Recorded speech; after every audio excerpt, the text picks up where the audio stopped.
અરે બોન, અમારે તો જીરું ઉપાડવાનું બાકી છે, એવડા ભરવાના બાકી છે, ઘઉં વાટવાના છે. હવે તો બધું કામ થઈ ગયું છે અને એક તો દાળિયા મળે નહીં. અમારે કરવું શું?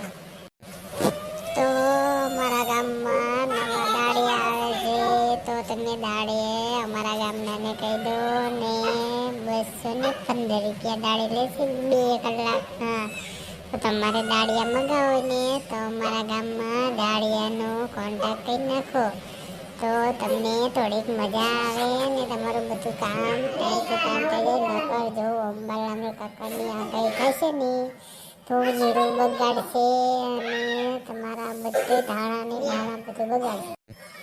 હા બેન, તો કહી દેજો તમ તારે અમારી દાળિયા જોઈશે તે કાલે કેટલાક દાળિયા આવશે તો મેં એ પ્રમાણે કહેજો તો મેં શાક ને એવું બનાવી રાખી અને દૂધનું કહી દેવી દૂધવાળાને તો ને અમારે નકર ચા તો ભાવો જોઈશે ને દાળિયાને.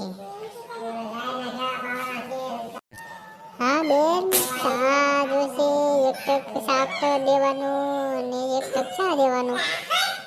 એમ તો એ ચા ને ખાવાનું તો જોઈ તે ને બેન.